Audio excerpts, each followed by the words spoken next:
Good evening. We begin tonight with new details about a proposal to ban social media for kids 16 and under. The federal government is expected to include the measure in its Online Harms Act, which is set to be introduced tomorrow. CTV's Tyler Fleming starts us off. Evgeny Petrenko has 5 kids who all share one important rule. We don't let them on social media. You just get exposed to absolutely everything. And there's things that kids should not be seeing at that age, and there's things that I don't want my kids to see. Now, Petrenko's perspective could soon be reflected in a law. On Wednesday, the federal government will table its Online Harms Act, which is expected to include a ban on social media for those 16 years old and under. We will take all reasonable measures to make sure kids are safe in this country. Do you feel more confident? I think it's obvious why it's priority. The government isn't providing details in advance, but the proposed ban could be similar to measures Australia took last December. The bad thing about social media is definitely the addiction. Down under, online platforms like Facebook, Snapchat, Instagram, TikTok, X, and YouTube must prevent kids 16 and under from having accounts, and existing accounts are disabled. Experts say growing evidence of health harms makes the bill necessary. Tools need to be put in the hands of both teenagers as well as their parents and members of the broader community to ensure that kids can be raised in a digitally safe environment and be ready for adulthood without being prematurely exposed to this level of toxicity. But will it be enforceable? Everything's on there. All our sources of inspiration and connection are on there, so it's just not really going to work. Many tech-savvy teens say bypassing the ban will be easy, making education a critical piece of the puzzle. It's definitely up to families to sort it out. They should really just be controlling that kind of screen time, especially from a young age. Youth social media bans are gaining traction around the world. Here, several provinces are exploring restrictions. In Malaysia, new rules for young users started last week, while in Brazil, parents must be linked to accounts. It's great to see what other people are doing around the world, but it's it's infectious. Again, social media is also influential, both good and bad, too. Tyler Fleming, CTV News. Parents of children with special needs are speaking out tonight after learning bus attendants will no longer ride Ottawa Catholic School Board buses this fall. The board is cutting the program. It says the change will improve transportation reliability, but some families worry critical support is being taken away. Here's CTV's Caitlin Wilson. She is a beautiful little girl who is, she's developmentally around 4 to 6 months old, and she has an undiagnosed genetic condition. For the past 2 years, Mia has relied on a bus attendant to help get to and from school. But this fall, that support will be gone. If she aspirates or chokes on something, it can be a situation of life or death for Mia. The Ottawa Catholic School Board is eliminating bus attendants for students with special needs starting in September, a change that could impact around 100 students. Nobody can reasonably expect somebody driving to drive with multiple children who are medically complex and nonverbal and be able to do so safely.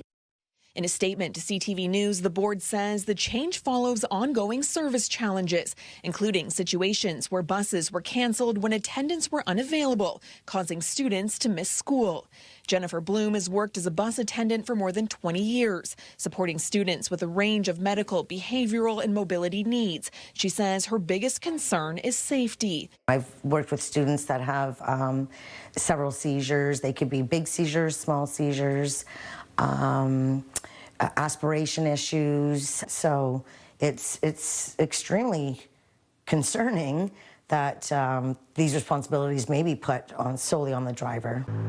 The board says safety remains its highest priority and that healthcare professionals will determine the level of support needed during transportation. A letter from Mia's school tells parents to contact your healthcare partner to discuss the process for a medical review. But Jollymore says when she reached out to Mia's healthcare team, it seemed to come as a surprise. We were told that they need to look into it to get more information, and our personal opinion is they might not have even been aware. While Mia's needs haven't changed, her parents say the support available has. And unless she has an attendant, she won't be riding the bus in September. We all preach inclusivity, but it's unfortunate when changes like this are showing that we're not practicing what we're preaching. Caitlin Wilson, CTV News.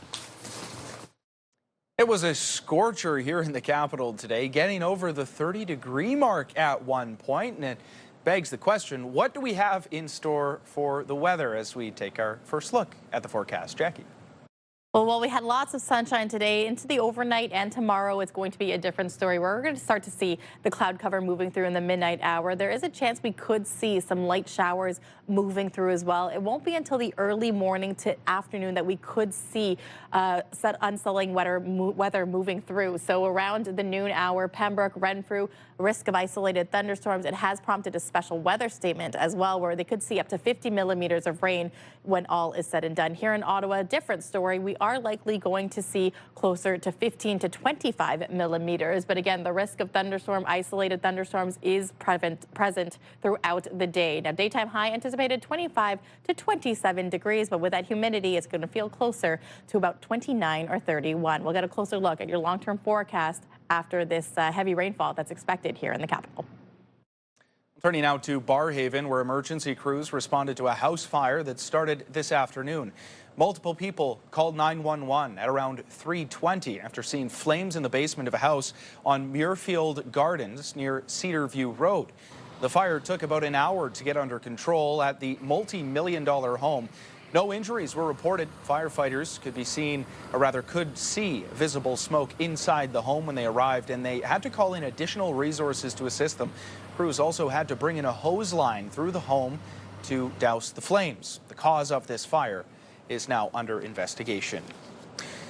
And police are looking for a suspect after a flagpole displaying the pride flag was cut down at an elementary school in Carp over the weekend. Police were called to St. Michael's School on Corkery Road near March Road at around 8:15 Sunday night.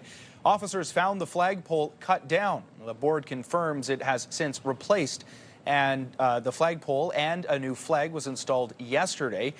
Police have released this photo of the suspect and his vehicle. He's described as a heavy-set man between 25 and 40 years old. He was wearing a dark-colored hoodie and shorts at the time, and he was also driving a four-door sedan. An organization that has helped hundreds of families start a new life here in Canada says it will have to close. House to Home Furnishing. They've been furnishing homes for refugees arriving in Ottawa, but it's losing its largest storage space. Diamond Storage temporarily donated a storage facility on Walkley Road to them last year, but that is set to become unavailable. CTV's Peter Sperling has the details. Yeah, we've got this table. Christelle and Yannick are making a home in Canada. For the family, for children. That's why we came here. The couple arrived here from Cameroon last year with 3 children, and just days ago into this East Ottawa townhome. And you came with no furniture?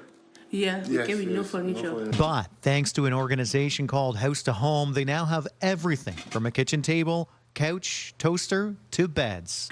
To answer our prayers. But after helping 2,700 families since launching in 2020, House to Home says it will have to shut down. We are preparing to close up. We have volunteers here today that are helping shut everything down. Late last year, the organization had to leave its space at the Westgate Mall because of construction. Founder Susie Shore-Sauvé says she moved operations temporarily into this donated storage space at the Diamond facility on Walkley Road. It's become our headquarters, so to speak, but our time is up here as well, and so we don't really have another home to go to. So without a large space, we will just have to close. Diamond tells CTV News they've had a long relationship with House to Home and are working with the organization to find a reasonable solution, including a possible extension. So if we could do their drawers for them. But even this space, Shore-Sauvé says, is not ideal. We need bigger space. It's too hard just even to run out of here. It's just too hard. It's too complicated. We need bigger space to make it happen. Volunteers here reflecting on the newcomers that have been helped. Oh, they're just thrilled. It means a lot for us. House to Home, still hoping to find new space to continue supporting families coming here. I just can't stand the thought of people living without anything. Peter Sperling, CTV News. Parks Canada is beginning its first period of job cuts as a part of the federal government's plan to reduce the size of the public service. The department says affected employees have already been notified. Parks Canada would not say how many positions will be impacted, but says it is prioritizing attrition and reassignment. The department says it's working to modernize how it delivers its programs to meet the financial targets set by the government. And as the cost of living continues to climb, a new survey is shining a light on how many people here in the capital are feeling the financial pressure. The report finds more than 2/3 of people who call Ottawa home say they are worried about their finances. According to the survey conducted by Leger on behalf of United Way, 66% of people living here in Ottawa say they are worried about their financial situation, and that is up from 55% in last year's survey. 47% of those surveyed saying they are struggling to put food on the table. That's above the national average of 38%. The online survey heard from just over 8,000 Canadians between February 17th and March 11th of this year. 2,000 of the respondents were here in Ontario. The president and CEO of United Way East Ontario says, regardless of financial status, people in the capital are feeling that financial pressure. The survey revealed that 47% of people in Ottawa have about 1 month worth of savings to be able to get by if they lose a paycheck or if they lose their job. That's not a lot of money, and that puts people in tremendous amount of stress. Last year, 42% of those surveyed said they had a buffer of 1 month or less. So on that front, we have seen an increase of 5%. When people say, what keeps you so young? I said, 2 eggs a day.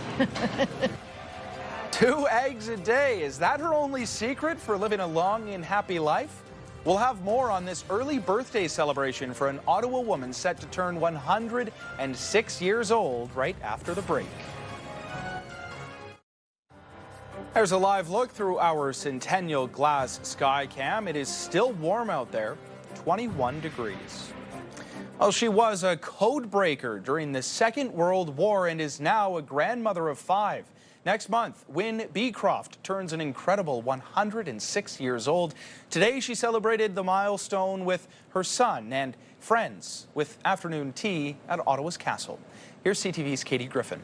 Happy birthday, dear Wynne. Wynne Beecroft has a lot to celebrate. I was born July the 2nd, 1920. To mark turning 106 next month, afternoon tea at the Fairmont Chateau Laurier. It's rather puzzling, but when I come to think about it, I suppose 106 is a lot of days. Beecroft was born in England. My mother, when I was young, told me I would never be anything but a servant.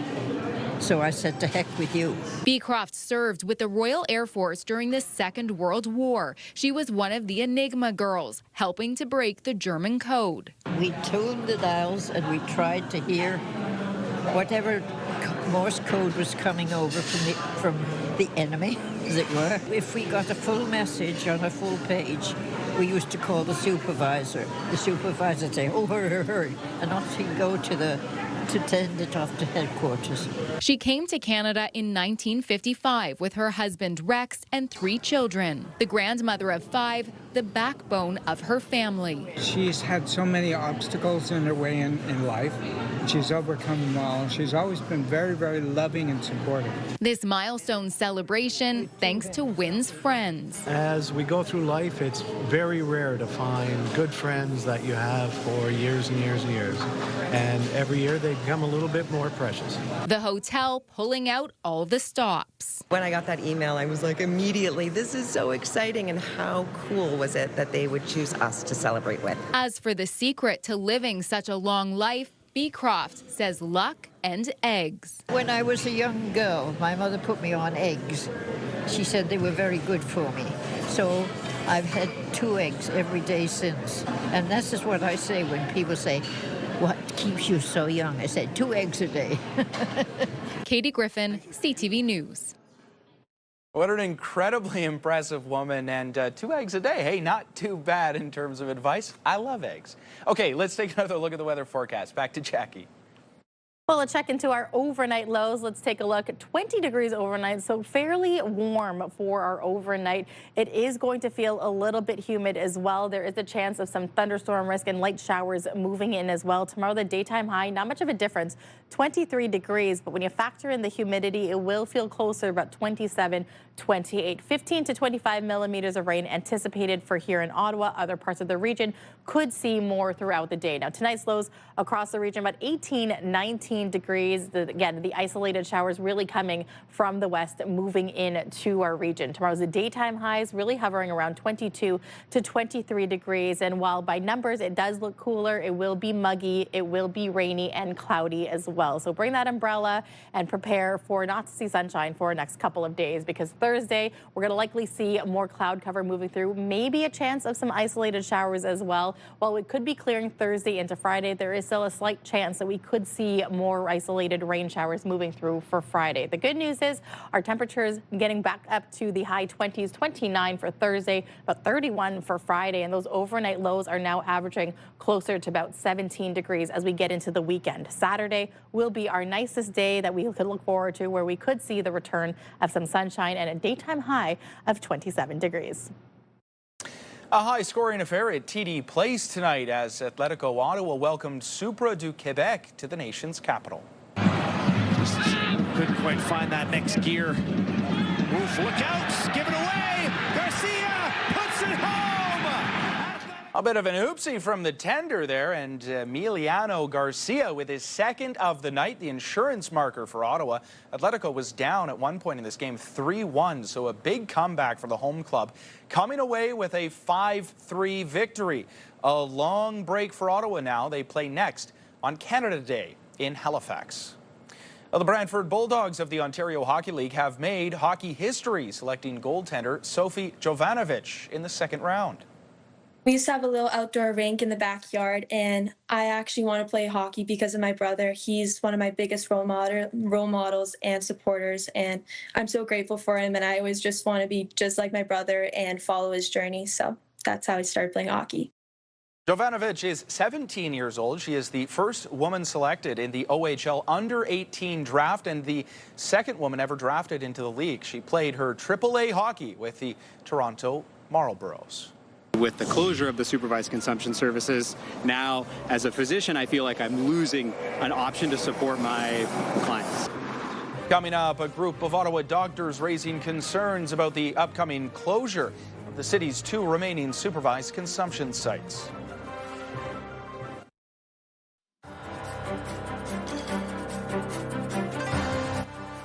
A new warning from a group of Ottawa doctors tonight about the potential impacts of the closure of supervised drug consumption sites.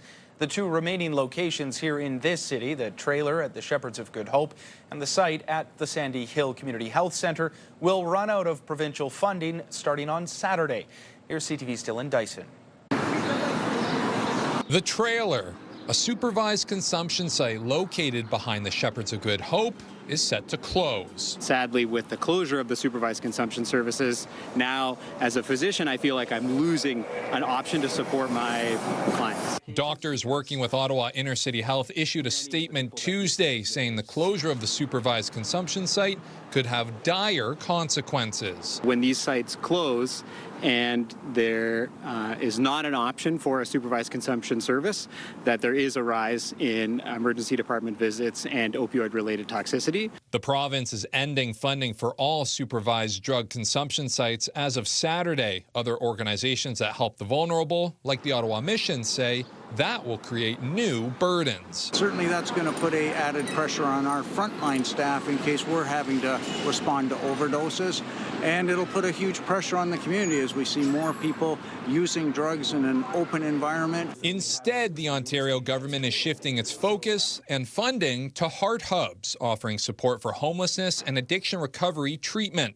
The health minister has previously said the heart hubs will, quote, connect vulnerable residents with resources they need to rebuild their lives. We don't think it's an either or. We think it should be heart hubs plus a place where people who are still intent on using substances and haven't yet made the decision to move towards getting well. Ottawa Inner City Health now warning drug use could be more prevalent in public spaces. We would worry that when people no longer have a place to go to consume their substances, that they may be pressured into using them in much more dangerous areas, in settings alone. We expect an increase in deaths and brain damage, very unfortunately, and we will see an increase in the demand for police and paramedic services. Dylan Dyson, CTV News. It's not our priority. It's not the priority we should have at this point in time in 2026. Still ahead, more political pushback to the federal government's high-speed rail plans. The Parti Québécois says if elected, it will withdraw Quebec from the project. There's a hope that's waiting for you in the dark. You should know you're beautiful just the way you are. The lineup for the Daytime Canada Day celebrations here in Ottawa has been unveiled. Alicia Cara will headline the noon show on July 1st, along with Loud, Naomi, and other artists. There will also be other special guests, including Canadian astronaut Jeremy Hansen. Both the daytime and evening celebrations will be held at LeBreton Flats. New pushback tonight about the plan to build a high-speed rail line between Toronto and Quebec City. The Parti Québécois does not like the idea and says it will withdraw Quebec from the project if it forms the next government. CTV's Olivia O'Malley reports. Quebec City would be one of the stops in the federal government's high-speed rail project. Politicians here are in a united front against the PQ's opposition to it. It's nonsense. It's not a good thing to send the message that we want to stop this project. The PQ is threatening to withdraw Quebec from the project if elected this fall. The Alto project is still in the design phase. The proposed high-speed rail line would connect Toronto to Montreal in 3 hours and Montreal to Quebec City in about an hour and a half. It's not our priority. It's not the priority we should have at this point in time in 2026. Based on a Bloc Québécois estimation, the PQ says the Quebec portion of the line could potentially cost $40 billion. Instead, it's asking Ottawa to give that money to invest in infrastructure here. That amount of money we need for other priorities, which are maintaining our buildings and roads and hospitals. Alto estimates the project will cost between $60 and $90 billion total. Some experts believe this is unrealistic. But Quebec politicians say what's really unrealistic is the fact the PQ believes this money will still exist without the train. For them to say Quebec is entitled to $40 billion, it's not a reasonable number by any means. It's not a proven number by any means. And if the project doesn't go ahead in Quebec, it doesn't go ahead, period. There is no high-speed project between Toronto and Windsor. In Ottawa, Le Québec met pas d'argent. Federal Industry Minister Mélanie Joly reiterated that Ontario and Quebec don't have to contribute a single penny to the project and praised the project's qualities, including the creation of 50,000 jobs. The PQ says it has not consulted the mayors of Quebec's major cities who have all expressed interest in the project. Montreal's mayor says Quebec must be able to pursue an ambitious vision for the future while continuing to invest in the infrastructure that citizens rely on every day. However, despite the unanimous opposition to the PQ, the train can be pulled off the tracks without the support of the next Quebec government. Olivia O'Malley, CTV News, Quebec City.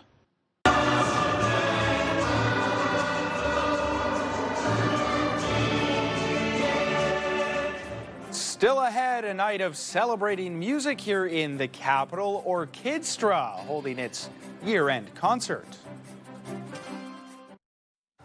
One last live look through our Centennial Glass Skycam. It is still 21 degrees out there, still quite warm as we take our final check on the weather forecast. Jackie.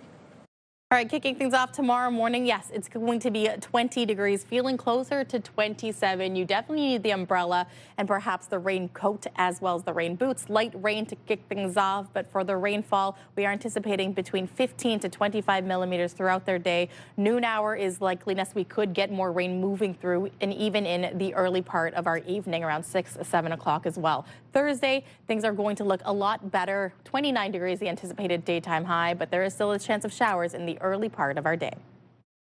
Finally for us tonight, a night of celebrating music here in the capital. Orchestra holding its year-end concert.